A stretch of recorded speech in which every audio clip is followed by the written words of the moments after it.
More than 700,000 people are now in internal displaced from their homes in Haiti, with over half of them being children, according to a new report by the International Organization for Migration (IOM). The United Nations agency said on Wednesday that the figure presented a 22% rise compared to June. More than 110,000 people have fled their homes in the last 7 months due to the gang violence, particularly in Grazia, western of the capital Port-au-Prince, it added. Haiti has faced years of unrest and instability as powerful armed groups, often with ties to the country's political and business leaders, have vied for influence and control. The situation worsened dramatically at the end of February when gangs launched attacks on prisons and other state institutions across Port-au-Prince. The surge of violence this year prompted the resignation of Haiti's Prime Minister Ariel Henry, the creation of the country's Transitional Presidential Council, and the deployment of a United Nations-backed Kenya-led multinational police called the Multinational Security Support Mission.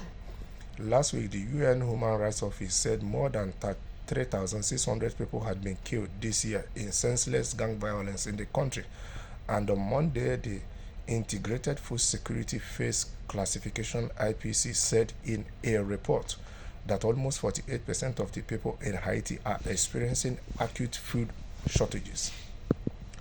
Gregory Goldstein, the IOM's chief in Haiti, urged on Wednesday the international community to step up to its support for Haiti's displaced populations and the host communities that continue to show remarkable resilience in the face of these challenges.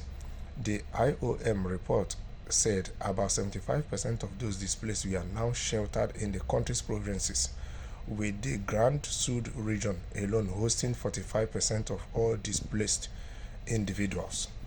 The remainder are in Port-au-Prince, where the situation remains precariously and unpredictable, said the IOM, with people often living in overcrowded sites with little or no access to basic services.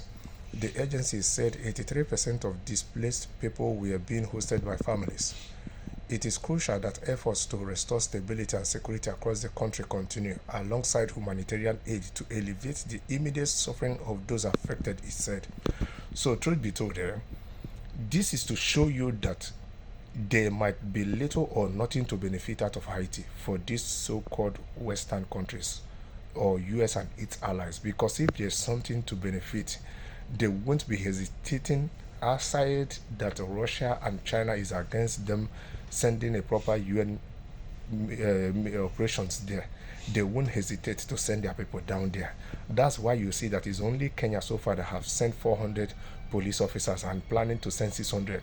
So do you think that if it is country now like Congo, Somalia, all these African countries where there's something to benefit out of, they will be hesitating? They won't, because for them it will be about the interest, it will be about making money for themselves. Yes, that is just the way it is.